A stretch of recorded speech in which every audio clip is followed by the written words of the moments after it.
ആരോഗ്യമുള്ള ശരീരത്തോടും ആരോഗ്യമുള്ള മനസ്സോടും കർത്താവിൻ്റെ സന്നിധിയിൽ വരുവാൻ ദൈവം നമ്മെ സഹായിച്ചതോർത്ത് കരങ്ങളെ ഉയർത്തി നന്ദിയോടെ നമ്മുടെ കർത്താവിനെ സ്തുതിക്കാം.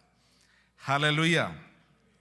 ഈ ഒരു അവസരം ഒരുക്കി തന്ന ബഹുമാനിയ ദൈവദാസൻ പാസ്റ്റർ ജോസ് എബ്രഹാം അവർക്ക് എൻ്റെ ഹൃദയത്തിൻ്റെ ആഴത്തിൽ നിന്നുള്ള നന്ദി സ്നേഹവും ആദ്യമേ അറിയിക്കുന്നു. എൻ്റെ മാത്രമല്ല, ഗിൽഗാൽ ആശ്വാസഭവൻ്റെ സ്നേഹം അറിയിക്കുകയാണ്.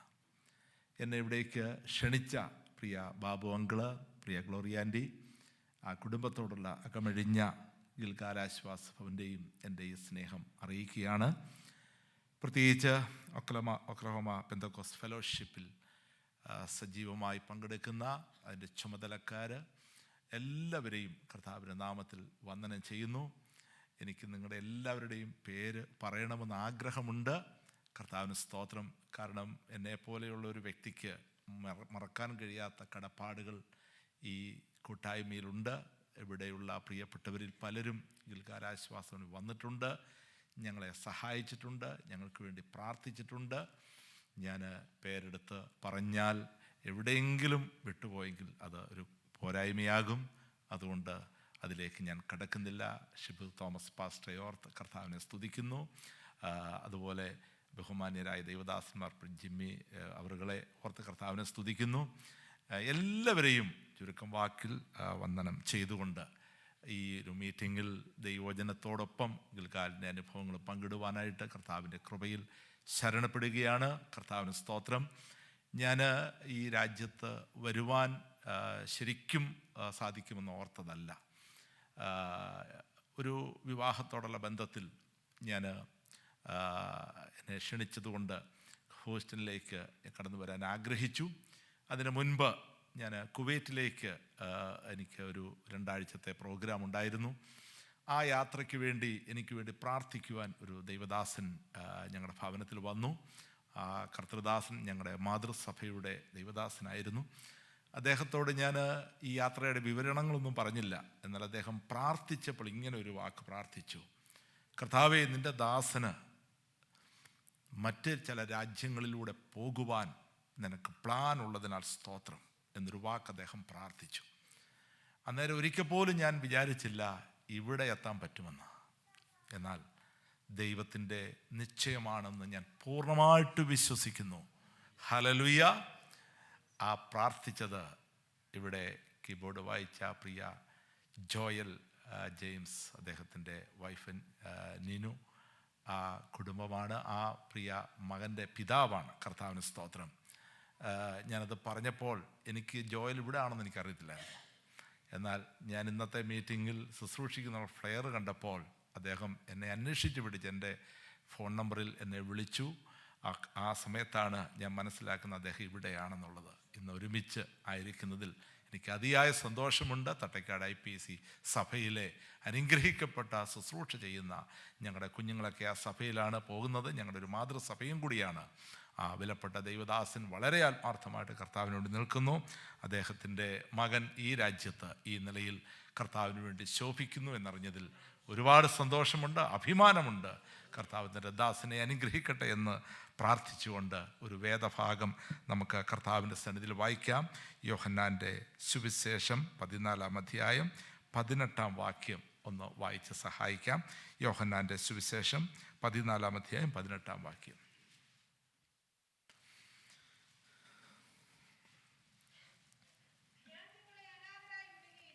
ഞാൻ നിങ്ങളെ അനാഥരായി വിടുകയില്ല, ഞാൻ നിങ്ങളുടെ അടുക്കൽ വരും. മതി. Price the Lord. നിങ്ങൾ കണ്ട ഗിൽഗാൽ ആശ്വാസ ഭവൻ നമ്മുടെ എല്ലാവരുടെയും ഒരു ഭവനമാണ്. അവിടെ 400-ലധികം ആളുകളാണ് താമസിക്കുന്നത്. നിങ്ങൾ കണ്ട ആ ബിൽഡിങ് ഒരു ദർശനമാണ്. ആ ദർശനം ഞാൻ വരച്ചപ്പോൾ അന്ന് എന്നെ ആളുകൾ കളിയാക്കി. ഈ കുഗ്രാമത്തിൽ ഇങ്ങനെ ഒരു ബിൽഡിങ് ഒരിക്കലും ഉണ്ടാകത്തില്ല. പാസ്റ്റർക്ക് മാനസികമായിട്ട് എന്തോ പ്രശ്നം ഉണ്ടായിരിക്കുകയാണ്. എന്നെ ഒരു മാനസിക രോഗിയായിട്ട് ചിത്രീകരിച്ച ഒരു സമയമുണ്ടായി. എന്നാൽ അന്ന് വാടകയ്ക്ക് ലാൻഡ് പോലും വാങ്ങിച്ചിട്ടില്ല. വാടക വീട്ടിൽ 5-8 പേരുമായിട്ട് ഈ പ്രവർത്തനം തുടങ്ങിയ ആരംഭ സമയത്ത് ഞാൻ കർത്താവിനോട് പ്രാർത്ഥിച്ചു, കർത്താവേ, വെട്ടവും വെളിച്ചവും വായുസഞ്ചാരവും കിട്ടുന്ന ഒരു മനോഹരമായ ബിൽഡിങ് എൻ്റെ ഈ മക്കളെ താമസിപ്പിക്കുവാൻ തരണമേ എന്ന് ഞാൻ ദൈവത്തോട് ശക്തമായി പ്രാർത്ഥിച്ചു. അനാഥരെ സൃഷ്ടിക്കുന്ന ഒരു അനാഥാലയം ആകരുതെന്ന് ആഗ്രഹിച്ചു. പെന്തക്കോസ്ത് പ്രവർത്തനങ്ങളിൽ ഉണ്ടാകാവുന്ന വിമർശനങ്ങളും പ്രശ്നങ്ങളും മുന്നിൽ കണ്ടുകൊണ്ട് നാട്ടിൽ മാതൃകാപരമായിട്ടും സാക്ഷ്യം നിലനിർത്തിയും സുതാര്യമായിട്ടും ഒരു ഭവനം, ഒരു ആത്മീക ഭവനം പണിയപ്പെടണമെന്ന് ആഗ്രഹിച്ചു. അതിൽ പാർക്കുന്ന ഒരു വ്യക്തി പോലും അനാഥരാകരുതെന്ന് ഞങ്ങൾ ആഗ്രഹിച്ചു. നമ്മുടെ ഭവനങ്ങൾ എങ്ങനെയോ, നമ്മൾ ഒരു ഹോസ്പിറ്റൽ പണിതാലോ ഒരു കോളേജ് പണിതാലോ എങ്ങനെയോ ആ നിലയിൽ ഒരു ബിൽഡിങ്ങിന് വേണ്ടി ദൈവസന്നിധിയിൽ പ്രാർത്ഥിച്ചു. ആ പിക്ചർ ദൈവം തന്നതുപോലെ, ആഗ്രഹിച്ചതുപോലൊരു പിക്ചർ ഉണ്ടാക്കി 2 വർഷം പ്രാർത്ഥിച്ചു. 3-ാമത്തെ വർഷം അതിൻ്റെ അടിസ്ഥാനമിട്ടു. ഒന്നുമില്ലായ്മയിൽ അടിസ്ഥാനമിട്ടു. സ്വർഗത്തിലെ ദൈവം അത് പൂർത്തീകരിച്ച് തന്നു. അതിൽ നിറയെ ആത്മാക്കൾ ആശ്വാസം അനുഭവിക്കുന്നു. നിങ്ങൾ കണ്ടത് ഒരു യാഥാർത്ഥ്യമാണ്. അവിടെ വന്നിട്ടുള്ളവർക്കറിയാം. നിങ്ങൾക്ക് വന്ന് തീർച്ചയായിട്ടും അവരോടൊപ്പം ശുശ്രൂഷകൾ ചെയ്യുവാൻ അവസരങ്ങളുണ്ടാകും. ആ ഭവനത്തെ ഓർത്ത് പ്രാർത്ഥിക്കണമേ എന്ന് ഓർപ്പിക്കുന്നു. ഗിൽഗാൽ ആശ്വാസ ഭവനിൽ 3 കാറ്റഗറിപ്പെട്ട ആളുകളെയാണ് ഞങ്ങൾ ഏറ്റെടുത്ത് സംരക്ഷിക്കുന്നത്. പ്രധാനമായിട്ടും ഞങ്ങളുടെ ലക്ഷ്യം കെയറിങ് എന്നുള്ളതാണ്. സ്തോത്രം. നിരാലംബരായ വയോധികർ, മനസ്സിൻ്റെ താളം തെറ്റിപ്പോയവർ, ശാരീരികമായിട്ട് തളർന്നു പോയവർ, ഈ 3 കൂട്ടരെ സംരക്ഷിക്കാനുള്ള ലൈസൻസാണ് നിയമപ്രകാരം ഗിൽഗാൽ ആശ്വാസവനുള്ളത്. ഓൾഡ് ഏജ് ഹോം, നമുക്ക് എത്ര ആത്മഭാരമുണ്ട്, എത്ര ദർശനമുണ്ടെന്ന് പറഞ്ഞാലും ഒരാളെ ഏറ്റെടുക്കണമെന്നുണ്ടെങ്കിൽ ഗവൺമെൻറ് നമുക്ക് അംഗീകാരം തരണം. Praise lord. ആരംഭ സമയത്തൊന്നും ഇതൊന്നും നമുക്ക് അറിയത്തില്ലായിരുന്നു. എന്നാൽ ക്രമേണ ദൈവത്തിൻ്റെ കൃപയാൽ ആ അംഗീകാരങ്ങളെല്ലാം കർത്താവ് നൽകുവാനിടയായി തീർന്നു. ഈ ഓൾഡ് ഏജ് എന്ന് പറയുമ്പോൾ അവരിൽ 3 കാറ്റഗറിയാണുള്ളത്. 1 നോർമൽ ഓൾഡ് ഏജ്, 2 ഡിമെൻഷ്യ വന്ന, അൾഷമേഴ്സ് വന്ന ആളുകൾ, 3 pain and palliative care, last സ്റ്റേജിലേക്ക് വരുന്നവർ. ഹല്ലേലൂയ. ഇവർക്ക് 3 സെപ്പറേഷനും വേണം. നോർമൽ ഓൾഡ് ഏജിന് സ്വസ്ഥമായിട്ട് താമസിക്കണം. എന്നാൽ ഡിമെൻഷ്യ ഉള്ളവർ നടക്കും, അവർക്ക് ആരോഗ്യമുണ്ട്, പക്ഷെങ്കിൽ സ്ഥലകാല ബോധമില്ലാത്ത പ്രവർത്തനങ്ങൾ ഉണ്ടാകാം. അതുകൊണ്ട് അവർക്ക് സെപ്പറേഷൻ വേണം. അതുപോലെ തന്നെ മരിക്കാറായി കിടക്കുന്ന മരണാസന്നരായ ആളുകൾക്ക് ആ നിലയിലുള്ള ട്രീറ്റ്മെൻറ്റുകൾ കൊടുക്കണം. അതിനുള്ള സൗകര്യങ്ങൾ വേണം. കർത്താവിന് സ്തോത്രം. പുരുഷന്മാർ സെപ്പറേറ്റ്, സ്ത്രീകൾ സെപ്പറേറ്റ്. അപ്പോൾ നിങ്ങൾക്ക് മനസ്സിലാക്കാൻ സാധിക്കും എന്തെല്ലാം കാര്യങ്ങളുണ്ടെങ്കിൽ മാത്രമേ ഒരു ഭവനം ഇതുപോലെ മുന്നോട്ട് കൊണ്ടുപോകാൻ കഴിയുകയുള്ളൂ. കർത്താവിന് സ്തോത്രം. ആ നിലയിലാണ് ഇപ്പോൾ വയോധികരായിട്ടുള്ള ആളുകൾക്ക് അവിടെ അഭയം നൽകുന്നത്. അതിൽ പാസ്റ്റേഴ്സുണ്ട്, അതിൽ സുവിശേഷ വേലക്കാരായ ദൈവദാസിമാരുണ്ട്, പിന്നെ മറ്റ് വിവിധ സഭാവിഭാഗത്തിൽപ്പെട്ട ആളുകളുണ്ട്, മുസ്ലിംസുണ്ട്, ഹിന്ദുസുണ്ട്. ജാതിമത വർഗ വർണ്ണമില്ലാതെ അനാഥത്വം അനുഭവിക്കുന്ന ഏതൊരു വ്യക്തിയെയും കർത്താവിൻ്റെ സ്നേഹത്തിൽ ഏറ്റെടുത്ത് അവർക്ക് മരണം വരെയുള്ള ശുശ്രൂഷകൾ നൽകുകയും മരണശേഷമുള്ള ശുശ്രൂഷകൾ നൽകുകയും ചെയ്യുന്ന ഒരു പ്രവർത്തനമാണ്. 2ാമത് സൈക്കോ റീഹാബിലേഷൻ ലൈസൻസ്. അത് മാനസിക രോഗത്തിൻ്റെ പ്രയാസം അനുഭവിക്കുന്ന പ്രിയപ്പെട്ടവർ. ഹല്ലേലൂയ. മാനസിക രോഗം എന്ന് പറയുമ്പോൾ ഇന്ന് കേരളത്തിൽ ഒരുപാട് ചെറുപ്പക്കാരാണ്. ഒരു 20-നും 60-നും ഇടയിൽ പ്രായമുള്ള ചെറുപ്പക്കാർ, സ്ത്രീകളും പുരുഷന്മാരും. ആ നിലയിലുള്ള പ്രിയപ്പെട്ടവർക്ക് ആ ഭവനം ഒരു ആശ്വാസമാണ്. അതുപോലെ തന്നെ പെട്ടെന്നൊരു നിമിഷത്തെ അപകടത്താലും ജന്മനാലുള്ള വൈകല്യങ്ങളാലും ശരീരം ബലഹീനമായി പോയ പ്രിയപ്പെട്ടവർ, പാട്ടുപാടിയ സഹോദരനെ നിങ്ങൾ കണ്ടല്ലോ. അദ്ദേഹം 18 വർഷമായിട്ട് അവിടെ താമസിക്കുകയാണ്. 6 മാസത്തിനുള്ളിൽ മരിച്ചു പോകുമെന്ന് പറഞ്ഞതാണ്. മരത്തിൽ നിന്ന് വീണ് സ്പൈനൽ കോഡ് ഡാമേജായി അദ്ദേഹം കിടപ്പിലായിപ്പോയി. എന്നാൽ 6 മാസത്തിനകം മരിച്ചു പോകുമെന്ന് പറഞ്ഞയാൾ 18 വർഷമായിട്ട് ജീവിക്കുകയാണ്. എന്നാൽ ഈ മീറ്റിങ്ങിന് ഞാൻ വരുമ്പോൾ ഒരു ചെറിയ സങ്കടം എനിക്ക് തോന്നി. അദ്ദേഹം കഴിഞ്ഞ രാത്രിയിൽ അല്പമല്ലാത്ത ശ്വാസതടസ്സവും അതുപോലെ പ്രയാസവും ഉണ്ടായി. ഇപ്പോൾ ഹോസ്പിറ്റലിൽ അഡ്മിറ്റ് ചെയ്തിരിക്കുകയാണ്. ആ ഒരു ചെറിയ വിഷമം എനിക്കുണ്ട്, കാരണം അത്രമാത്രം ഞാൻ അദ്ദേഹത്തെ സ്നേഹിക്കുന്നു. അദ്ദേഹത്തിൻ്റെ പാട്ട് നിലച്ചു പോകാതിരിപ്പാൻ നിങ്ങൾ പ്രാർത്ഥിക്കണമേ എന്നും കൂടെ ഓർപ്പിക്കുന്നു. ഇതോടൊപ്പം തന്നെ ഞങ്ങൾ ഭവനങ്ങളിൽ പോയി ഒരു ശുശ്രൂഷ, ഹോം കെയർ, അതായത് ഒരു സർവീസായിട്ട്, നിങ്ങളൊക്കെ ഒരു പക്ഷെങ്കിൽ കേട്ട് കാണും, തിരുവല്ല, കുമ്പനാട് ഒക്കെ ഇന്ന് പല വീടുകളിലും നമ്മുടെ പ്രായമുള്ള മാതാപിതാക്കൾ അനുഭവിക്കുന്ന ദുരിതം, അത് ഞാൻ ഒത്തിരി വിശദീകരിക്കുന്നില്ല, കാരണം കുറേയൊക്കെ യാഥാർത്ഥ്യങ്ങളുണ്ട്. ഹല്ലേലൂയ. ഈ രാജ്യത്ത് ഒരു വിധത്തിൽ പറഞ്ഞുകൊടുത്ത ഗവൺമെൻറ് ഇവിടെയുള്ള മനുഷ്യർക്ക് വില നൽകുമ്പോൾ, അവർക്ക് കെയർ നൽകുമ്പോൾ, നാട്ടിൽ പലപ്പോഴും അനാഥത്തിലേക്ക് ഭവനങ്ങളിൽ ഒരു ആഹാരം പോലും കഴിക്കാൻ പറ്റാതെ, എല്ലാം ഉണ്ടെങ്കിലും ഒന്നുമില്ലാത്തവരായി പട്ടിണിയുടെ അവസ്ഥയിൽ കൂടി കടന്നു പോകുന്നവർ, ദേഹം മുഴുവൻ വ്രണമായി പോകുന്നവർ, ബെഡ് സോർ ബാധിച്ചിട്ട് ഉറുമ്പരിക്കുന്നവർ, പുഴുവരിക്കുന്നവർ, ഭവനങ്ങളിൽ ആരുമറിയാതെ സങ്കടപ്പെടുന്ന പ്രിയപ്പെട്ടവർ, അവരുടെ അരികിലേക്കും ഗിൽഗാൽ ആശ്വാസത്തിൻ്റെ സ്നേഹകരം എത്തിച്ചേരുന്നു. ഹല്ലേലൂയ. ഞാൻ ഇത്തിരി ഇങ്ങനെ പറഞ്ഞു പോകുമ്പോൾ മെസ്സേജിൻ്റെ സമയം കുറയും. ഈ പെന്തക്കോസുകാരെ സംബന്ധിച്ചിടത്തോളം മെസ്സേജ് കേട്ടില്ലെങ്കിൽ ഉറക്കം വരത്തില്ല.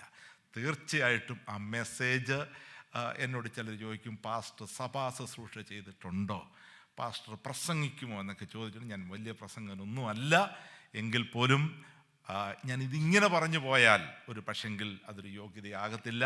ദൈവവചനം പറയും തീർച്ചയായിട്ടും. ഹല്ലേലൂയ. കർത്താവിന് സ്തോത്രം. സഭാ ശുശ്രൂഷയിൽ ഇരിക്കുമ്പോഴാണ് ദൈവം എനിക്ക് ഇങ്ങനൊരു ദർശനം തരുന്നത്. ഞാൻ 18-ാമത്തെ വയസ്സിൽ രക്ഷിക്കപ്പെട്ടു, 17-ാമത്തെ വയസ്സിൽ സ്നാനപ്പെട്ടു, 17-ാമത്തെ വയസ്സിൽ പരിശുദ്ധാത്മാവിൻ്റെ അഭിഷേകം പ്രാപിച്ചു, 24-ാമത്തെ വയസ്സിൽ വിവാഹം കഴിച്ചു. കോഴഞ്ചേരി, മിഴുവേലി, തട്ടക്കാട് ഈ 3 സഭകളിൽ ശുശ്രൂഷിപ്പാനുള്ള അവസരങ്ങൾ കർത്താവ് തന്നു. 30-ാമത്തെ വയസ്സിൽ ഗിൽഗാൽ ആശ്വാസം ആരംഭിച്ചു. Price the Lord. ഇപ്പോൾ 25 വർഷം കഴിഞ്ഞു. അപ്പോൾ എൻ്റെ വയസ്സ് നിങ്ങൾക്ക് മനസ്സിലായെന്ന് വിചാരിക്കുന്നു. എനിക്ക് 3 കൊച്ചുമക്കളുണ്ട്. അപ്പോൾ ഞാൻ വലിയപ്പനും കൂടാണ്. ഹല്ലേലൂയ. കർത്താവിന് സ്തോത്രം. ഗിൽഗാൽ ആശ്വാസവൻ ഒരിക്കൽ പോലും ഞാൻ ചിന്തിച്ചിരുന്ന, അല്ലെങ്കിൽ എൻ്റെ ഭാവിയിൽ അങ്ങനെ ഒരു പ്രവർത്തന മേഖല വരുമെന്ന് ഞാൻ വിചാരിച്ചിരുന്നതല്ല. കർത്താവിന് സ്തോത്രം. ഞാൻ എൻ്റെ കർത്താവിനോട് പ്രാർത്ഥിച്ച ഒരു കാര്യമേ ഉള്ളൂ, കർത്താവേ എനിക്കൊരു ഇടയ പരിപാലനം തരണം. സ്വർഗത്തിലെ ദൈവം ആ പ്രാർത്ഥനയുടെ മറുപടി എന്ന വണ്ണം കർത്താവ് എനിക്കത് തന്നു. IPC കുമ്പനാട് സെൻറ്ററിൽ 12 വർഷം 3 സഭകളിൽ ശുശ്രൂഷിപ്പാനുള്ള അവസരം തന്നു. എന്നാൽ എൻ്റെ സഭാ ശുശ്രൂഷയിൽ ഒരു വിധവയും അനാഥയുമായ ഒരു അമ്മയുടെ കണ്ണുനീര് എൻ്റെ കണ്ണുകളെ തുറപ്പിക്കുവാനിടയായി തീർന്നു. ആ മാതാവിനോട് പറഞ്ഞൊരു വാക്കുണ്ട്, പാസ്റ്ററെ, ആത്മഹത്യ ചെയ്യുവാൻ ഞാൻ ഭയപ്പെടുന്നു, ഒരു മരണത്തിനു വേണ്ടി ഞാൻ കൊതിക്കുകയാണ്, പക്ഷേ മരണം സംഭവിക്കുന്നില്ല. ഈ ഭൂമിയിൽ എനിക്കുള്ളവരെല്ലാം പോയി. എൻ്റെ മക്കൾ 2 പേരും യൗവന പ്രായത്തിൽ ഈ ലോകത്തോട് വിട പറഞ്ഞു. എൻ്റെ ഭർത്താവ് ഒരു നിമിഷം കൊണ്ട് ഈ ലോകത്തോട് വിട പറഞ്ഞു. എൻ്റെ കിടക്കാടമെല്ലാം എനിക്ക് നഷ്ടപ്പെട്ടു. 2ാം വിവാഹം നടന്നു, ആ ഭർത്താവും എന്നെ വിട്ടുപോയി. ഇന്ന് ഈ ഭൂമിയിൽ എനിക്കാരുമില്ല, എനിക്ക് തലചായ്ക്കാൻ ഒരിടമില്ല. പാസ്റ്റർ, എനിക്കൊരു അഭയം തരാമോ എന്ന് ചോദിച്ചു. ഞാൻ ശുശ്രൂഷിക്കുന്ന സഭയിലെ ഒരു അമ്മ എന്നോട് ഇത് ചോദിച്ചപ്പോൾ എൻ്റെ കണ്ണ് തുറന്നു. ഞാൻ ആദ്യം അന്വേഷിച്ചത് പെന്തക്കോസ്കാരുടെ ഇടയിൽ എവിടെയെങ്കിലും ഇതുണ്ടെങ്കിൽ അവിടെ ഇവരെ ആക്കാമെന്ന് വിചാരിച്ചു. 94-ലാണ് IPC, ചർച്ച് കൂടി, ഷാരോൺ, അസംബ്ലീസ് കൂടി, നമ്മുടെ എല്ലാ പ്രമുഖ സഭകളിലെ ചുമതലക്കാരോട് ചോദിച്ചു. ദുഃഖത്തോടെ പറയട്ടെ, ഒറ്റയൊരു സ്ഥാപനം പോലും നമുക്കില്ലെന്നറിഞ്ഞപ്പോൾ എൻ്റെ ഹൃദയം വല്ലാതെ വേദനിച്ചു. ആ മാതാവിനെ എവിടെയാക്കുമെന്നോർത്ത് ഞാൻ ഭാരപ്പെട്ടു. ഞാനൊരു പാസ്റ്റർ എന്നുള്ള നിലയിൽ അവർക്കൊരു സംരക്ഷണം നൽകുവാൻ എന്നെക്കൊണ്ട് കഴിയുന്നില്ല. ഒടുവിൽ ഇതര സഭകളുടെ, സമുദായ സഭകളുടെ ഒരു സ്ഥാപനത്തിൽ ഞാൻ അന്വേഷിച്ചപ്പോൾ അവിടെ ഒരു പാസ്റ്റർ ചെന്ന് ചോദിച്ചപ്പോൾ ഇവിടെ സ്ഥലമില്ലെന്ന് പറഞ്ഞു. മറ്റൊരു സ്ഥാപനത്തിൽ ചെന്ന് ചോദിച്ചു, അവിടെ ഈ സ്ഥലമില്ലെന്ന് പറഞ്ഞു. പ്രിയമുള്ളവരെ, നമ്മുടെ ആ ശൂന്യമായ ഒരവസ്ഥ, നമുക്കൊരു അഭയം കൊടുക്കാൻ ഒരിടമില്ല, എന്നെ വല്ലാതെ വേദനിപ്പിച്ചു. ഞാൻ ഈ മാതാവിനെ ഏറ്റെടുത്തുകൊണ്ട് 2000 ഒക്ടോബർ 9-ാം തീയതി ഈ ഭവനം വാടകയ്ക്കെടുത്ത് തുടങ്ങിയ ഒരു ചെറിയ പ്രവർത്തനമാണ് ഇന്ന് 400-ലധികം പ്രിയപ്പെട്ടവരുടെ സംരക്ഷണ കേന്ദ്രമായ ഗിൽഗാൽ ആശ്വാസ ഭവൻ. ഹല്ലേലൂയ. ആ ഭവനത്തെ ഓർത്ത് നിങ്ങൾ പ്രത്യേകം പ്രാർത്ഥിക്കണം. ഞാനിത് പറയുമ്പോൾ എനിക്ക് ഒരു വ്യക്തിയെ മറക്കാതിരിക്കാൻ പറ്റത്തില്ല. പ്രിയ തമ്പിച്ചാൻ കർത്താവിൻ സന്നിധിയിൽ വിശ്രമിക്കുന്നു. ഒത്തിരി കടപ്പാടുള്ള പ്രിയ തമ്പിച്ചാൻ്റെ ദേഹവിയോഗത്തിൽ ഒരുപാട് ദുഃഖമുണ്ട്. പ്രിയ കുഞ്ഞോൻ ചാൻ ഇവിടെ വെച്ച് കണ്ടല്ലോ. കർത്താവ് സഹായിക്കട്ടെ. അങ്ങനെ ഒരുപാട് സ്നേഹബന്ധങ്ങളുള്ള ഒരുപാട് ദൈവമക്കളുടെ സഹായം കൊണ്ട് മാത്രം നടത്തപ്പെടുന്ന ഒരു സ്ഥാപനമാണ്. പറഞ്ഞല്ലോ, ഗിൽഗാൽ ആശ്വാസൻ ഒരു വേർപെട്ട ദൈവ മക്കളുടേതായിട്ടുള്ളൊരു സ്ഥാപനമാണ്. ദൈവമക്കളുടെ കരുതൽ സ്നേഹവുമാണ് അതിൻ്റെ നിലനിൽപ്പ്. എന്നാൽ ഏറ്റെടുക്കുമ്പോൾ ഞങ്ങൾ ജാതി മത ഒന്നും നോക്കത്തില്ല. ഏതൊരു വ്യക്തിക്കും ഏതൊരു രാത്രിയായാലും പകലായാലും ഒരു അഭയം അല്ലെങ്കിൽ ഒരു കെയർ വേണ്ടി വന്നാൽ ഗിൽഗാൽ ആശ്വാസം ഒരു വെളിപ്പുറത്തുണ്ട്. അതാണ് ഗിൽഗാൽ ആശ്വാസത്തിൻ്റെ പ്രവർത്തനം. പ്രസംഗത്തിലുപരിയായി പ്രവർത്തനങ്ങളിൽ കൂടി, സേവനത്തിൽ കൂടി, സ്നേഹത്തിൽ കൂടി ആളുകൾക്ക് സംരക്ഷണം നൽകുന്ന ഭവനത്തെ ഓർത്ത് നിങ്ങളെല്ലാവരും പ്രാർത്ഥിക്കണമെന്ന് പറഞ്ഞുകൊണ്ട് വാക്യത്തിലേക്ക് നിങ്ങളുടെ ശ്രദ്ധയെ കൊണ്ടുവരുന്നു. യോഹന്നാൻ്റെ സുവിശേഷം അതിൻ്റെ 14-ാം അധ്യായത്തിലെ 18-ാം വാക്യം, ഞാൻ നിങ്ങളെ അനാഥരായി വിടുകയില്ല. Praise the Lord. ഇത് യേശു കർത്താവ് പറഞ്ഞ ഒരു പ്രസ്താവനയാണ്. ഞാൻ നിങ്ങളെ അനാഥരായി വിടുകയില്ല. ഹല്ലേലൂയ. ആരോടാണ് പറയുന്നത്? തൻ്റെ ശിഷ്യന്മാരോടാണ് പറയുന്നത്. ഞാൻ നിങ്ങളെ അനാഥരായി വിടുകയില്ല. ഇത് യേശു പറയുമ്പോൾ യേശുവിനറിയാം, ഏതാനും ദിവസങ്ങൾക്കുള്ളിൽ ഞാൻ ക്രൂശിക്കപ്പെടാൻ പോകുകയാണ്, ഞാൻ മരിക്കാൻ പോകുകയാണ്, ഞാൻ അടക്കപ്പെടാൻ പോകുകയാണ്. ആ സമയം എന്നെ എല്ലാം വിട്ടനുഗമിക്കുന്ന എൻ്റെ ശിഷ്യന്മാർ, എൻ്റെ പ്രിയപ്പെട്ടവർ അനാഥരായി മാറാം, ആരുമില്ലാത്തവരായി മാറാം. ആ അവസ്ഥ മുന്നിൽ കണ്ടുകൊണ്ട് യേശു കർത്താവ് അവർക്കുറപ്പ് നൽകുകയാണ്, ഞാൻ നിങ്ങളെ അനാഥരായി വിടുകയില്ല. Praise the Lord. അതിൽ യേശുവിൻ്റെ അമ്മയുടെ അനുഭവമാണ് ഈ രാത്രി ഞാൻ ആദ്യത്തെ ഉദാഹരണമായിട്ട് പറയുന്നത്. രണ്ടർത്ഥത്തിലാണ് യേശു ഇത് പറയുന്നത്. ഒന്ന് ആത്മികമായ അർത്ഥത്തിലും, രണ്ട് ഭൗതികമായ അർത്ഥത്തിലും. ഭൗതികമായ അർത്ഥത്തിൽ പറയുന്ന ഒരു ഭാഗം വായിക്കാം വളരെ പെട്ടെന്ന്. 19-ാം അധ്യായം 26-ാം വാക്യം. അതിൻ്റെ തന്നെ 19-ാം അധ്യായം 26-ാം വാക്യം. യോഹന്നാന്റെ സുവിശേഷം 19-ാം അധ്യായം 26-ാം വാക്യം. യേശു തൻ്റെ അമ്മയും താൻ സ്നേഹിച്ച ശിഷ്യനും നിൽക്കുന്നത് കണ്ടിട്ട്, സ്ത്രീയെ, ഇതാ നിന്റെ മകനെന്ന് അമ്മയോട് പറഞ്ഞു. പിന്നെ ശിഷ്യനോട്, ഇതാ നിന്റെ അമ്മ എന്നും പറഞ്ഞു. ആ നാഴിക മുതൽ ആ ശിഷ്യൻ അവരുടെ വീട്ടിൽ ആ മാതാവിനെ കൈക്കൊണ്ടു. Price the Lord.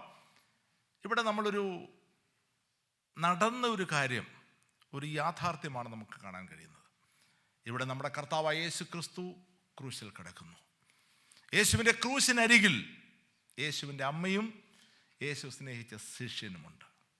യേശുവിൻ്റെ അമ്മയുടെ ജീവിതം 3 വ്യക്തികളാണ്. ഒന്ന് ക്രൂശിൽ കിടക്കുന്ന യേശു, 2 വേദനയോടെ തകർന്ന ഹൃദയത്തോടെ ഇനിയും മുന്നോട്ടെങ്ങനെ എന്നുള്ള ചോദ്യചിഹ്നത്തോടെ നിൽക്കുന്ന മാതാവ്, യേശു സ്നേഹിച്ച ശിഷ്യൻ. 3 വ്യക്തികൾ.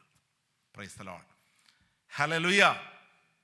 ഇവിടെ ഒരു കാര്യം നമ്മൾ വളരെ ആഴമായിട്ട് മനസ്സിലാക്കണം. ഈ 3 വ്യക്തികളുടെയും മനോഭാവങ്ങൾ.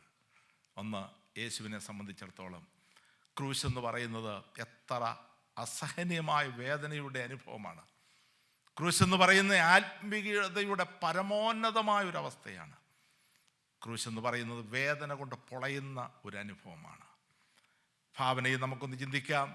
അതേപോലെ ഒരു നൊമ്പരത്തിൽ ഞാനും നിങ്ങളുമായിരിക്കുമ്പോൾ നമുക്ക് ആരെ ഓർക്കാൻ സാധിക്കും? ആരെങ്കിലും ഓർക്കാൻ സാധിക്കുമോ? നമുക്കാകെ ഓർക്കാൻ സാധിക്കുന്നത്, എൻ്റെ ദൈവമേ എന്തൊരു കഷ്ടമാണ്, എന്തൊരു വേദനയാണ്, എനിക്ക് സഹിക്കാൻ വയ്യേ, എനിക്ക് വയ്യേ, അയ്യോ. നമ്മളെല്ലാവരും കാണുന്നല്ലേ? നമ്മുടെയൊക്കെ ജീവിതത്തിൽ വ്യക്തിപരമായിട്ടൊരു നൊമ്പരം വന്നാൽ നമ്മളിങ്ങനെ പറഞ്ഞുകൊണ്ടിരിക്കും. അന്നേരം നമുക്ക് ആരെയും മൈൻഡ് ചെയ്യാൻ പറ്റത്തില്ല, ആരെയും ഓർക്കാൻ പറ്റത്തില്ല, ആരെയും ശ്രദ്ധിക്കാൻ പറ്റത്തില്ല, അല്ലേ? നമ്മൾ സ്നേഹിച്ചവരെ ഒന്നും നമുക്ക് അന്നേരം ഓർക്കാൻ സാധിക്കത്തില്ല. അത്ര മാത്രം വേദന. അത് പറഞ്ഞറിയിക്കാൻ പറ്റാത്ത നൊമ്പരത്തിലിരിക്കുമ്പോഴും പ്രൈസ് ദി ലോർഡ്, അമ്മ യേശു കണ്ടു. ക്രൂശ് വരെ അനുഗമിക്കുന്ന ഒരു മാതാവ്. Price the Lord. യേശുവിൻ്റെ ക്രൂശീകരണം കഴിയുമ്പോൾ, യേശു മരിച്ചു കഴിയുമ്പോൾ അമ്മയുടെ മാനസികാവസ്ഥ നിങ്ങളൊന്ന് ഓർത്ത് നോക്കിയേ. ഇനി ഞാൻ ആരുടെ പുറകെ പോകും? ഹല്ലേലൂയ. ഇനിയും എന്നെ ആര് ടേക്ക് കെയർ ചെയ്യും? ഇനി എനിക്ക് ആരുണ്ട്? സ്തോത്രം. ഇനി ഞാൻ എവിടേക്ക് പോകും? ഇതേ മാനസികാവസ്ഥയിൽ കൂടി കടന്നു പോകുന്ന എത്ര അമ്മമാർ ഇന്ന് നമ്മുടെ സമൂഹത്തിലുണ്ട്. ഞാനിത് പറയുമ്പോൾ ഓർക്കണം, അനാഥത്വം എന്ന് പറയുന്നത് ഒരു നിമിഷം കൊണ്ടുണ്ടാകാവുന്നതാണ്. എല്ലാം ഉണ്ടെന്നും എല്ലാം സേഫാണെന്നും ഒക്കെ നമ്മൾ വിചാരിക്കുമ്പോഴും ഒരു നിമിഷം കൊണ്ട് അനാഥത്വം നമ്മുടെ ജീവിതത്തിൽ ഉണ്ടാകാം. Price the Lord. ന്യൂയോർക്കിൽ യോങ്കേഴ്സിലുള്ളൊരു മറിയാമ്മ വർഗീസ് ആൻറ്റി ഉണ്ട്. നിങ്ങളൊക്കെ ഒരു പക്ഷേ അറിഞ്ഞു കാണും. ഏതാനും വർഷങ്ങൾക്ക് മുൻപ് ആ ആൻറ്റി നാട്ടിലേക്ക് വരാൻ ആഗ്രഹിച്ചു. അങ്കിൾ മരിച്ചു കഴിഞ്ഞപ്പോൾ ആൻറ്റി ഒറ്റയ്ക്ക് പ്രായമായി റിട്ടയർഡായി, നേഴ്സായിരുന്നു. എന്നാൽ കേരളത്തിൽ വന്ന് എല്ലാവരെയൊക്കെ ഒന്ന് കണ്ടു കേട്ട് പോരാമെന്നുള്ളൊരു ആഗ്രഹത്തോടെ നാട്ടിൽ വന്നാണ്. ആ ആൻറ്റിയെ സ്വീകരിക്കാൻ വന്ന ഒരു പാസ്റ്ററാണ്, ആൻറ്റിയുടെ ഒരു കസിനാണ്. എയർപോർട്ടിൽ നിന്ന് സ്വീകരിച്ചു കൊണ്ടുവരുമ്പോൾ ആ കാറ് ഒരു ട്രക്കുമായിട്ടിടിച്ചു. രാത്രിയിൽ ഡ്രൈവർ ഉറങ്ങിപ്പോയി. ആ സ്പോട്ടിൽ തന്നെ ആ കസിൻ പാസ്റ്റർ അവിടെ വെച്ച് തന്നെ മരിച്ചു. ഹല്ലേലൂയ. കല്ലുമല സഭയിലെ ഒരു പാസ്റ്ററായിരുന്നു. ആ അമ്മാമ്മ തൊട്ട് ബൈക്കിലാണ് ഇരുന്നത്. അമ്മാമ്മയ്ക്ക് ഒരു ബോധവുമില്ല. തല പൊട്ടി, റിപ്സ് പൊട്ടി, കംപ്ലീറ്റ് തകർന്നിരിക്കുകയാണ്. മരിച്ചെന്ന് വിചാരിച്ചു. എന്നാൽ നോക്കിയപ്പോൾ ജീവനുണ്ട്. പെട്ടെന്ന് ഹോസ്പിറ്റലിലേക്ക് കൊണ്ടുപോയി, ലേക്ഷർ ഹോസ്പിറ്റലിൽ കൊണ്ടുപോയി. മരിക്കുന്ന അവസ്ഥയിൽ നിന്നും ജീവനിലേക്ക് വന്നുവെങ്കിലും കോമാ സ്റ്റേജിലായി. ഒരു ഓർമ്മയും ഇല്ല, നിശ്ചലമായി പോയി. ഏതാനും ആഴ്ചകൾ അവിടുത്തെ ട്രീറ്റ്മെൻറ്റുകളൊക്കെ കഴിഞ്ഞു. അവർ പറഞ്ഞു ഇനി ഒന്നും ചെയ്യാനില്ല, നിങ്ങൾ കൊണ്ടുപോക്കണം പറഞ്ഞു. ആ പ്രിയ മാതാവിനെ തിരിച്ച് ഇവിടോട്ട് കൊണ്ടുവരാൻ സാധ്യമല്ല. നാട്ടിൽ അവർക്ക് വീടില്ല, ബന്ധുക്കളില്ല. അവരാകെ വിഷമിച്ചു. എവിടേക്ക് കൊണ്ടുപോകും? ഈ ഒരു നിശ്ചലമായി കിടക്കുന്ന ഈ മാതാവിനെ എവിടേക്ക് കൊണ്ടുപോകും? ആ സമയത്ത് ഇവിടെയുള്ള ഒരു പ്രിയപ്പെട്ടവൻ എന്നെ വിളിച്ചു. ഒരു റിക്വസ്റ്റ്, പാസ്റ്ററെ ഇങ്ങനൊരു പ്രതിസന്ധിയുണ്ട്, ഒരു അഡ്മിഷൻ തരാമോ, ഒന്ന് കെയർ ചെയ്യാനായിട്ട്. ഞങ്ങളൊരു റിസ്ക്കാണ് എടുത്തത്. ഇവിടെയുള്ള സിറ്റിസൺഷിപ്പിലുള്ള ഒരു പാസ്പോർട്ടുള്ള ഒരാളിനെ നിയമപരമായിട്ട് എടുക്കാൻ പാടില്ല. എടുക്കാൻ ഞങ്ങൾക്ക് പല പ്രശ്നങ്ങൾ, നിയമപ്രശ്നങ്ങളുണ്ട്. എങ്കിലും കൊണ്ടുവരാൻ പറഞ്ഞു. ആംബുലൻസ് നേരെ വന്നു, സ്ട്രെച്ചറോടെ അവിടേക്ക് കൊണ്ടുവന്നു. ഞങ്ങൾ പ്രാർത്ഥനയോടെ മാതാവിനെ സ്വീകരിച്ചു. പ്രത്യേകമായൊരു കെയർ കൊടുത്തു. പ്രിയമുള്ളവരെ, 2 മാസം കഴിഞ്ഞപ്പോൾ അവരുടെ ഓർമ്മ തിരികെ വന്നു. അവരുടെ കാലുകൾ സുഖമായി. ഞങ്ങൾ ഹോസ്പിറ്റലിൽ കൊണ്ടുപോയി. ആ ഡോക്ടർ പറഞ്ഞു 1 മാസം കൂടെ നിങ്ങൾ കെയർ ചെയ്യാൻ പറഞ്ഞു. വീണ്ടും ഞങ്ങൾ ഹോസ്പിറ്റലിൽ കൊണ്ടുപോയി. അവർ പൂർണ്ണ സുബോധമായി. ആ പ്രിയ മറിയാമ്മ വർഗീസ് ആൻറ്റിയെ ഞങ്ങൾ അവിടുത്തെ പ്രാർത്ഥനയിൽ ആൻറ്റിക്ക് സാക്ഷ്യം പറയണമെന്ന് പറഞ്ഞു. ആൻറ്റി എഴുന്നേറ്റ് നിന്ന് സാക്ഷ്യം പറഞ്ഞു. ദൈവം എനിക്ക് സൗഖ്യം തന്നു, ദൈവം എന്നെ വിടുവിച്ചു എന്നുള്ള സാക്ഷ്യം പറഞ്ഞു. ഞങ്ങൾ എയർപോർട്ടിൽ വന്ന് കയറ്റിവിട്ടു. ഇന്നും യോങ്കേഴ്സിൽ മറിയാമ്മ വർഗീസ് ആൻറ്റി ഉണ്ട്. ഹല്ലേലൂയ. ഏതാനും വർഷങ്ങൾക്ക് 2 വർഷം മുൻപ് ഞാൻ യോങ്കേഴ്സിൽ വന്നപ്പോൾ ആ ആൻറ്റി പറഞ്ഞു, എന്നെ പരിപാലിച്ച പാസ്റ്ററാണ്, എനിക്ക് ഒരു സഭായോഗത്തിൽ അദ്ദേഹത്തിന് അവസരം കൊടുക്കണം, ഒരു ഫുഡ് നൽകണം എന്നൊക്കെ പറഞ്ഞ് ആ യോഗത്തിലുള്ള എല്ലാവർക്കും ആഹാരം നൽകി. എന്നിട്ട് എഴുന്നേറ്റ് സാക്ഷ്യം പറഞ്ഞു, എൻ്റെ പൊന്നു പാസ്റ്ററെ, ഞാനന്ന് ഓർമ്മകളിൽ എന്തെങ്കിലും പറഞ്ഞു പോയിട്ടുള്ള എന്നോട് ക്ഷമിക്കണേ എന്നൊക്കെ പറഞ്ഞു. Price the Lord. ഞാൻ പറഞ്ഞു വന്നത്, ഒരു നിമിഷം കൊണ്ട് എല്ലാം തകർന്നു പോയി. ഹല്ലേലൂയ. നമ്മുടെയൊക്കെ ആയുസിൻ്റെ, നമ്മുടെയൊക്കെ ജീവിതത്തിൻ്റെ യാത്രകളിൽ നമ്മുടെ കർത്താവ് നമ്മൾ അനാഥരാകാതെ വണ്ണം നമ്മളെ വിടുവിക്കുന്നതോർത്ത് നന്ദിയോടെ നമ്മുടെ കർത്താവിനെ സ്തുതിക്കാം. എത്രയോ വാഹനങ്ങളിൽ യാത്ര ചെയ്തിട്ടുള്ളവരാണ് നമ്മൾ. ഏതെല്ലാം അപകട മേഖലകളിൽ കൂടി യാത്ര ചെയ്തിട്ടുള്ളവരാണ് നമ്മൾ. യാത്ര ചെയ്യണമെന്നില്ല. സ്തോത്രം. ഹല്ലേലൂയ. നിങ്ങൾക്കറിയാം, ബിഷപ്പ് KP യോഹന്നാൻ ഈ രാജ്യത്ത് ഒരു നിമിഷം കൊണ്ട് ആരുമില്ലാത്തവനായി തീർന്നു. ആരെങ്കിലും ഉണ്ടായിരുന്നോ അടുത്ത്? ആ സമയത്ത് ആരെങ്കിലും ഉണ്ടായിരുന്നോ? ഒരു വാഹനം വന്നു, ഒറ്റയിടി അനാഥമായി പോയി. എല്ലാം ഉള്ളവൻ ഒരു നിമിഷം കൊണ്ട് അനാഥമായി പോയി. ഇതൊക്കെ നമ്മളെ കാണിക്കുന്ന എന്താണ്? നമുക്കൊന്നും പുകഴുവാനും പ്രശംസിക്കുവാനുമില്ല. ഒരു നിമിഷത്തെ അപകടം, നമ്മൾ വാഹനത്തിൽ പോകണമെന്നില്ല, നമ്മൾ എവിടെയെങ്കിലും നിന്നാൽ മതി, ഒരു വീഴ്ച മതി, ഒരു അപകടം മതി, നമ്മുടെ ജീവിതം ഒന്നുമല്ലാതായി തീരുവാൻ. കൃപയാൽ ഇന്ന് രാത്രികാലം ആരോഗ്യത്തോടെ, സൗഖ്യത്തോടെ, അനാഥത്വം വരാതെ കർത്താവ് നമ്മളെ കൊണ്ടുവന്ന കൃപയ്ക്കായി നന്ദി നിറഞ്ഞ ഹൃദയത്തോടെ നമ്മുടെ കർത്താവിനെ സ്തുതിക്കാം. Price the Lord. ഹല്ലേലൂയ. നിസ്സഹായി പോയ അമ്മ, കർത്താവിന് സ്തോത്രം. യേശു ആ വേദനയിൽ ഓർത്തു തൻ്റെ മാതാവിൻ്റെ സംരക്ഷണം. വേറെ ആരെയും ഏൽപ്പിച്ചില്ല. ഹല്ലേലൂയ. യേശു എന്ത് ചെയ്തു? തന്നെ സ്നേഹിച്ച ശിഷ്യൻ. അപ്പോൾ ശിഷ്യന്മാർക്കൊരു ഉത്തരവാദിത്വമുണ്ടെന്ന് ഈ വേദഭാഗമാണ് എന്നെ പഠിപ്പിച്ചത്. യേശുവിനെ അനുഗമിക്കുമ്പോൾ, യേശുവിനെ പിൻഗമിക്കുമ്പോൾ നമുക്കൊരു ഉത്തരവാദിത്വമുണ്ട്. അത് യേശു നമ്മളെ ഏൽപ്പിക്കും. ഞാൻ പൂർണ്ണമായിട്ടും മനസ്സിലാക്കി. യേശു താൻ സ്നേഹിച്ച ശിഷ്യനെ ആ മാതാവിൻ്റെ സംരക്ഷണം ഏൽപ്പിച്ചു. അന്ന് മുതൽ യേശുവിൻ്റെ അമ്മ മറിയയെ ആ ശിഷ്യൻ തൻ്റെ വീട്ടിൽ കൈക്കൊണ്ടു. പ്രിയമുള്ളവരെ, സംരക്ഷണം എന്ന് പറയുന്നത് ഒരു വലിയ കാര്യമാണ്. 1-ാം നൂറ്റാണ്ടിൽ ആത്മീക തീവ്രതയിൽ മുന്നോട്ട് പോകുമ്പോൾ, അത്ഭുതങ്ങളും അടയാളങ്ങളും ഒക്കെ നടക്കുമ്പോൾ, വലിയ വീര്യപ്രവൃത്തി ഒക്കെ നടക്കുന്നുണ്ട്. എന്നാൽ ഇടയ്ക്കൊരു പ്രശ്നം. കർത്താവിന് ഇവിടെ രക്തസാക്ഷികളായി തീർന്ന കുറെ ആളുകളുടെ വിധവമാര് ഉപേക്ഷയായി വിചാരിച്ചു. Praise God. ആരോഗ്യമുള്ളപ്പോൾ എല്ലാവരും ഉണ്ട്. പലപ്പോഴും ഭർത്താക്കന്മാർ മരിച്ചു കഴിയുമ്പോൾ, ദൈവദാസന്മാർ മരിച്ചു കഴിയുമ്പോൾ വിധവകളാകുന്നവർ എത്ര മാത്രം അനാഥത്വം അനുഭവിക്കുന്നുണ്ടെന്നറിയാമോ? നമ്മൾ മറക്കരുതാത്ത ഒരു കാര്യം, യേശു നമ്മളെ പഠിപ്പിച്ച ഒരു കാര്യം. ഹല്ലേലൂയ. ദൈവ മക്കൾ, ക്രിസ്തുവിൻ്റെ സ്നേഹം അകത്ത് വന്നവർ ഒരിക്കൽ പോലും മറന്നു പോകരുതാത്ത ഒന്നുണ്ട്. അതാണ് സംരക്ഷണം, അതാണ് സ്നേഹം, അതാണ് കെയറിങ്. അതിലേക്ക് വരുവാൻ ഞാൻ നിങ്ങളെ ആഹ്വാനം ചെയ്യുന്നു. ആ ഒരു സ്നേഹമുള്ളവരാണ് ദൈവമക്കൾ.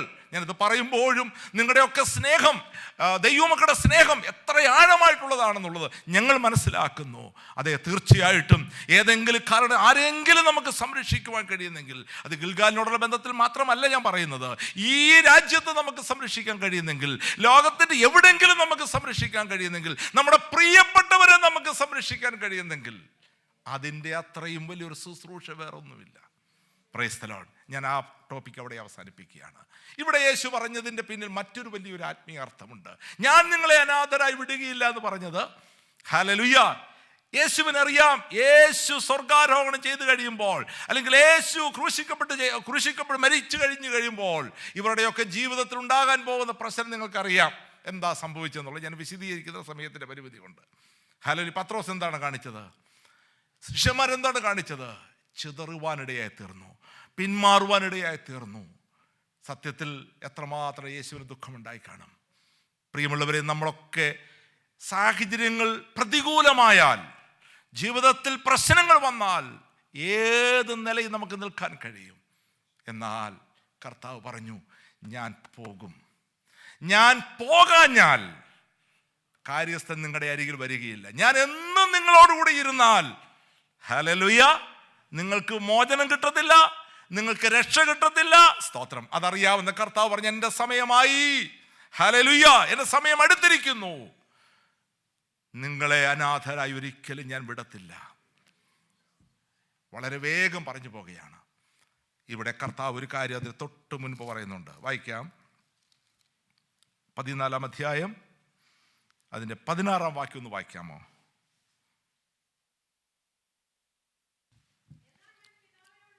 എന്നാൽ ഞാൻ പിതാവിനോട് ചോദിക്കും, അവൻ സത്യത്തിൻ്റെ ആത്മാവെന്ന മറ്റൊരു കാര്യസ്ഥനെ, ആ വാക്കിന് അടിവരയിടണം. ഞാൻ എന്നേക്കുമില്ല, ഞാൻ പോവുകയാണ്, എന്നാൽ എന്നേക്കും.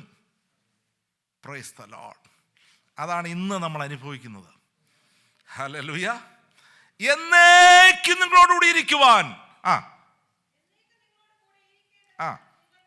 നിങ്ങൾക്ക് തരും.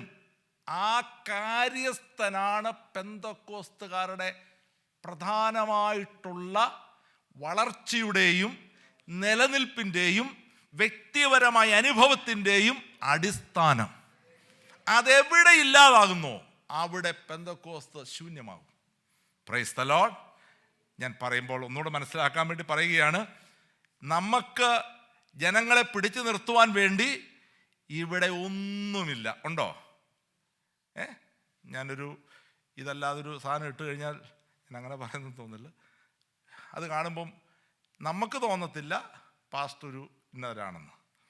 എന്നാൽ അങ്ങനെയുള്ള വേഷങ്ങൾ കൊണ്ടോ അങ്ങനെയുള്ള മണങ്ങൾ കൊണ്ടോ അങ്ങനെയുള്ള ആരാധനക്രമങ്ങൾ കൊണ്ടോ ഒന്നും നമുക്ക് നമ്മുടെ ജനത്തെ പിടിച്ചു നിർത്താൻ പറ്റുമോ? നിങ്ങളാരും ഒന്നും പറയുന്നില്ല. ഇവിടെ നമുക്ക് കാണാൻ എന്തെങ്കിലും ഉണ്ടോ? നിങ്ങളെ പിടിച്ചു നിർത്താൻ എന്തെങ്കിലും സംഭവങ്ങളുണ്ടോ? ഇല്ല. പിന്നെ എന്തോ നമ്മളെ പിടിച്ചു നിർത്തുന്നത്? ചിലർ അതുകൊണ്ടാണ് ചിലയിടത്തോട്ടൊക്കെ പോയത്. കാരണം പിടിച്ചു നിർത്താൻ, എൻ്റെ സഭ പിടിച്ചു നിർത്തണമെങ്കിൽ ഇന്നതൊക്കെ ധരിച്ചാലേ പറ്റുള്ളൂ, എൻ്റെ സഭ പിടിച്ചു നിർത്തണമെങ്കിൽ ഇന്ന പോലെ കാര്യങ്ങൾ ചെയ്താലേ പറ്റുള്ളൂ. എന്നാൽ ഇന്ന് രാത്രിക്കാലം ഞാൻ നിങ്ങളോടൊരു കാര്യം പറയട്ടെ. Praise God. പെന്തക്കോസ്തുകാരെ പിടിച്ചു നിർത്താൻ ഇതുകൊണ്ടൊന്നും പറ്റിയല്ല. ദൈവവചനം കൊണ്ടും പരിശുദ്ധാത്മാവിൻ്റെ ശക്തി കൊണ്ടും മാത്രമേ, ഇത് രണ്ടും ഒരുപോലുണ്ടെങ്കിൽ മാത്രമേ ദൈവജനത്തിന് നിലനിൽപ്പുള്ളൂ. ഹല്ലേലൂയ. എൻ്റെ യേശു കർത്താവ് പറഞ്ഞത്, ഉപദേശം പഠിപ്പിച്ചു, വചനം പഠിപ്പിച്ചു, ഇതെല്ലാം അവൻ ചെയ്തു. ഒടുവിൽ അവൻ പറഞ്ഞു, സ്തോത്രം, ഞാൻ എൻ്റെ ആത്മാവിനെ നിങ്ങൾക്ക് തരുന്നു. എൻ്റെ ആത്മാവ്. ഈ ആത്മാവ് വന്നു കഴിയുമ്പോൾ എന്താണ് സംഭവിക്കാൻ പോകുന്നത്? പരിശുദ്ധാത്മാവ് നിങ്ങളുടെ മേൽ വരുമ്പോൾ നിങ്ങൾ എന്തായിരിക്കും നിങ്ങളുടെ അവസ്ഥ? പരിശുദ്ധാത്മാവ് നിങ്ങളുടെ മേൽ വരുമ്പോൾ നിങ്ങൾക്ക് ഡോക്ടറേറ്റ് ലഭിക്കുമെന്നല്ല പറഞ്ഞത്. പരിശുദ്ധാത്മാവ് നിങ്ങളുടെ മേൽ വരുമ്പോൾ നിങ്ങൾക്ക് അവാർഡ് കിട്ടുമെന്നല്ല പറഞ്ഞത്. പരിശുദ്ധാത്മാവ് നിങ്ങളുടെ മേൽ വരുമ്പോൾ നിങ്ങൾക്ക് എന്തെങ്കിലും സമ്മാനം കിട്ടുമെന്നല്ല പറഞ്ഞത്. പരിശുദ്ധാത്മാവ് നിങ്ങളുടെ മേൽ വരുമ്പോൾ നിങ്ങൾക്ക് പ്രൊമോഷൻ കിട്ടുമെന്നല്ല പറഞ്ഞത്. പരിശുദ്ധാത്മാവ് നിങ്ങളുടെ മേൽ വരുമ്പോൾ നിങ്ങൾ ശക്തി ലഭിച്ചിട്ട് എൻ്റെ സാക്ഷികളാകും. ഹല്ലേലൂയ. കർത്താവിനെ നന്ദിയോടെ ഒന്ന് സ്തുതിക്കാമോ പ്രിയമുള്ളവരെ? പരിശുദ്ധാത്മാവെന്ന് പറയുന്നത് നമുക്ക് അനുഭവിക്കാൻ തന്നിരിക്കുന്ന ഒരു അനുഭവമാണ്. പരിശുദ്ധാത്മാവെന്ന് പറഞ്ഞത് നമുക്ക് നിലനിൽക്കാൻ തന്ന ഒരു പവറാണ്. പരിശുദ്ധാത്മാവെന്ന് പറഞ്ഞത് നമ്മുടെ മരണം വരെ നമ്മളെ അതെ പിന്തുടരുവാൻ മതിയായതാണ്. ഹല്ലേലൂയ. ഒരു കുഞ്ഞ് ജനിക്കുന്നത് മുതൽ നമ്മൾ മരിക്കുന്നത് വരെ നമുക്ക് നിലനിൽക്കണമെങ്കിൽ അവൻ്റെ ശക്തി ഉണ്ടെങ്കിലേ കഴിയുകയുള്ളൂ. അതിൻ്റെ വ്യക്തമായ ഉദാഹരണമാണ് ഒരു ബാല്യക്കാരുടെ മുൻപിൽ തള്ളിപ്പറഞ്ഞ പത്രോസ്. ഹല്ലേലൂയ. യേശുവിനെ 30 വെള്ളിക്കാശ് കൊണ്ട് ഒറ്റിക്കൊടുത്ത യൂദ. അതേ യേശുവിന്റെ ക്രൂശ് മരണം കഴിഞ്ഞപ്പോൾ അവിശ്വസിച്ച തോമസ്. ഇവരുടെയൊക്കെ ജീവിതം പിൽക്കാലത്ത് നോക്കിയാൽ, യൂദയൊഴികെ ബാക്കിയുള്ളവരുടെ ജീവിതം നിങ്ങൾ അത് അപ്പോസ്തല പ്രവൃത്തിയുടെ പുസ്തകം വായിക്കുമ്പോൾ അവിടെ ഒരു വലിയ അത്ഭുതം നടക്കുന്നുണ്ട്. പത്രോസ് പറയുകയാണ്, ഞങ്ങൾ കണ്ടും കേട്ടുമിരിക്കുന്നത് ഞങ്ങൾക്ക് പ്രസ്താവിക്കാതിരിപ്പാൻ കഴിയത്തില്ലെന്ന്. ആരോടാണ് പറഞ്ഞത്? ഒരു വേലക്കാരുടെ മുമ്പിൽ തള്ളിപ്പറഞ്ഞവൻ ഇതാ അധികാരികളുടെ മുൻപിൽ ശക്തമായിട്ട് പറയുന്നു. ഇതിനിടയിൽ എന്ത് സംഭവിച്ചു എന്ന് ചോദിച്ചാൽ അതിന്റെ പേരാണ്, ഞാൻ പോയ ശേഷം പരിശുദ്ധാത്മാവ് നിങ്ങളുടെ മേൽ വരൂ, നിങ്ങൾ കാത്തിരിക്കണം, അത് പ്രാപിക്കാതെ നിങ്ങൾ പോകരുത്. ഹല്ലേലൂയ. ഹല്ലേലൂയ. ഞാൻ ഉയർത്തെഴുന്നേറ്റു എന്ന് പറഞ്ഞുകൊണ്ട്, ഞാൻ ഉയർത്തെഴുന്നേറ്റ് സ്വർഗാരോഹണം ചെയ്യുന്ന നിങ്ങൾ കണ്ടുവെന്ന് പറഞ്ഞുകൊണ്ട് നിങ്ങൾ ഇവിടം വിട്ടു പോകരുത്. നിങ്ങൾ ഇവിടം വിട്ടു പോകുന്നെങ്കിൽ അത് ശക്തി പ്രാപിച്ചിട്ടേ പോകാവൂ. ഹല്ലേലൂയ. ഇന്ന് രാത്രിയിലും പരിശുദ്ധാത്മാവിന്റെ ശക്തി പ്രാപിപ്പാൻ നമുക്ക് കഴിയും. നാളെയും പരിശുദ്ധാത്മാവിന്റെ ശക്തി പ്രാപിപ്പാൻ കഴിയും. ഈ ആയുസ്സിൽ ഒരിക്കലെങ്കിലും ഈ പരിശുദ്ധാത്മാവിന്റെ ശക്തി നിന്റെ ജഡത്തിൽ അനുഭവിക്കണം, നിന്റെ ശരീരത്തിൽ അനുഭവിക്കണം. ഹല്ലേലൂയ. പരിശുദ്ധാത്മാവിന്റെ ശക്തി കൂടാതെ നമുക്ക് മുന്നോട്ട് പോകാൻ സാധ്യമല്ല. Price the Lord. ഹല്ലേലൂയ. പ്രിയമുള്ളവരെ, ശക്തി പ്രാപിക്കാൻ എളുപ്പമാണ്. പ്രാപിച്ചവരെ ഓർത്ത് ഞാൻ കർത്താവിനെ സ്തുതിക്കുന്നു. ഹല്ലേലൂയ. ഞാൻ കരങ്ങളൊന്നും ഉയർപ്പിക്കുന്നില്ല. ഇത് പ്രാപിക്കണമെന്നൊക്കെ പറയുന്നത് പറയാൻ എളുപ്പമാണ്, കേൾക്കാനും സുഖമാണ്, പക്ഷേ ഇച്ചിരി ബുദ്ധിമുട്ടുള്ള കാര്യമാണ്. ഹല്ലേലൂയ. ഇത് പ്രാപിച്ചാലും അന്യഭാഷ പറഞ്ഞാലും ഒരിക്കൽ നമുക്കിത് കിട്ടിയാലും ഇത് നിലനിർത്തണമെങ്കിൽ അതുപോലെ സൂക്ഷിക്കണം. ശൗലിൻ്റെ മേൽ പരിശുദ്ധാത്മാവിൻ്റെ ശക്തി വന്നു, അവൻ ആൾ മാറിയവനെ പോലെ ആയിപ്പോയി എന്നൊക്കെ എഴുതിയിട്ടുണ്ട് അല്ലേ? പക്ഷെ എങ്കിൽ പോയത് ശൗൽ അറിഞ്ഞോ? പോയത് പുള്ളി അറിഞ്ഞേയില്ല. ഞാനൊരു കാര്യം ദയവായിട്ട് നിങ്ങളോട് പറയുകയാണ്, ഈ സാധനം വരുന്നത് നമുക്ക് അനുഭവിക്കാൻ പറ്റും, അറിയാൻ പറ്റും. ഈ പോകുന്നത് നമ്മൾ അറിയത്തേയില്ല. പോയി കഴിഞ്ഞാൽ പിന്നെ ഏതാ കയറി വരുന്നതെന്ന് അറിയാമോ? സ്തോത്രം. ഈ മാനസിക രോഗിയുടെ സംരക്ഷണം ചെയ്യുന്നതുകൊണ്ട് ഞങ്ങൾക്ക് ഒരുപാട് ക്വസ്റ്റ്യൻസ് വരും. ചിലർ ഞങ്ങൾ ചോദിക്കും, എന്തുകൊണ്ടാണ് പാസ്റ്റർ അങ്ങനെ സംഭവിച്ചത്, എന്തുകൊണ്ടാണ് പാസ്റ്റർ ഇങ്ങനെ? വേദോസ്തവത്തിൽ വ്യക്തമായിട്ട് പറയുന്നുണ്ട്, ഈ അസുഖം ഇല്ലാത്തൊരു പുള്ളി ഈ അസുഖം അഭിനയിച്ചു. ആരാന്നറിയാമോ? ദാവീദ് രക്ഷപ്പെടാൻ വേണ്ടി ഭ്രാന്തനായിട്ട് അഭിനയിച്ചു. അത് മാനസിക രോഗമല്ല. എന്നാൽ ശൗലിന് ഈ സാധനം വന്നപ്പോൾ തൻ്റെ പരിപാടികളെല്ലാം മാറി. എപ്പോഴും മറ്റവനെ കൂത്തണം, എങ്ങനെയെങ്കിലും ഇവനെ ഇല്ലായ്മപ്പെടുത്തണം. ഈ സാധനം കയറി വരുമ്പോൾ ഒരു വിശ്വാസിയുടെ മനസ്സിൽ ഉണ്ടാകുന്ന പ്രതികാരവും വൈരാഗ്യവുമാണ്. ഇതൊന്നും കണ്ടിട്ട് നമ്മളാരും പേടിക്കണ്ട. ഒറ്റ കാര്യം ചിന്തിച്ചാൽ മതി, അങ്ങേരുടെ വന്നത് അറിഞ്ഞു, പോയത് അറിഞ്ഞില്ല. Price the Lord. പിന്നെ നെബൂഖദ്നേസറിന് ഒരു സംഭവം ഉണ്ടായി. ഗിൽഗാൽ ആശ്വാസം ഞങ്ങളൊരു മനുഷ്യനെ എടുത്തു, നിലത്ത് കിടന്നുകൊണ്ട് പുല്ല് തിന്നുക. പുള്ളിയുടെ രോഗം അതായിരുന്നു. സത്യത്തിൽ ഞങ്ങൾ ഓർത്ത്, എൻ്റെ ദൈവമേ, ഈ മാനസിക രോഗത്തിൽ ഏതെല്ലാം വെറൈറ്റികളുണ്ടെന്ന്. നെബൂഖദ്നേസറിന് ഒറ്റ ദിവസം കൊണ്ട് കൊട്ടാരം വിട്ട്, സിംഹാസനം വിട്ട്, എല്ലാം വിട്ട് വെളിയിലോട്ടിറങ്ങി മഞ്ഞുകൊണ്ട് തണുക്കുന്നത് പോലും അറിയുന്നില്ല ശരീരത്തിൽ. എന്ത് ചെയ്യായിരുന്നു? കാളയെപ്പോലെ പുല്ല് തിന്നുകയായിരുന്നു. സ്വത്രം പറയണ്ട. Price the Lord. എന്നാൽ ഇന്ന് രാത്രികാലം കാളയെപ്പോലെ പുല്ല് തിന്നാത്ത അവസ്ഥയിൽ, ഹല്ലേലൂയ, കുന്തമെടുത്ത് മറ്റുള്ളവനെ കുത്താനിടയാകാത്ത അവസ്ഥയിൽ, പ്രതികാരമോ വൈരാഗ്യമോ മാനസിക അവസ്ഥകളോ ഇല്ലാതെ കർത്താവിനെ ആരാധിച്ച് ക്ഷമയോടും സ്നേഹത്തോടും ദൈവകൃപയോടും നമുക്ക് പോകാൻ കഴിയണമെങ്കിൽ അവന്റെ ശക്തിയുടെ അളവറ്റ വലിപ്പം നമ്മുടെ ഈ ശരീരത്തിൽ നാം പ്രാപിക്കണം. Praise God. ഞാൻ എൻ്റെ വാക്കുകളെ ചുരുക്കുന്നു. ഇന്ന് രാത്രിക്കാലം ഞാൻ നിങ്ങളെ ആഹ്വാനം ചെയ്യുന്ന ഏറ്റവും വലിയൊരു ആഹ്വാനം, നമ്മളെ അനാഥരായി വിടാതെ വണ്ണം തൻ്റെ ആത്മാവിനെ നമ്മുടെ ഉള്ളിലേക്ക് പകർന്നു തന്ന യേശുവിന് നന്ദി പറയാം. ആ ആത്മാവിനെ പ്രാപിച്ചുകൊണ്ട് നമുക്ക് യാത്ര ചെയ്യാം. നമ്മളെ ഒരിക്കലും അവൻ അനാഥനായി വിടുകയില്ല.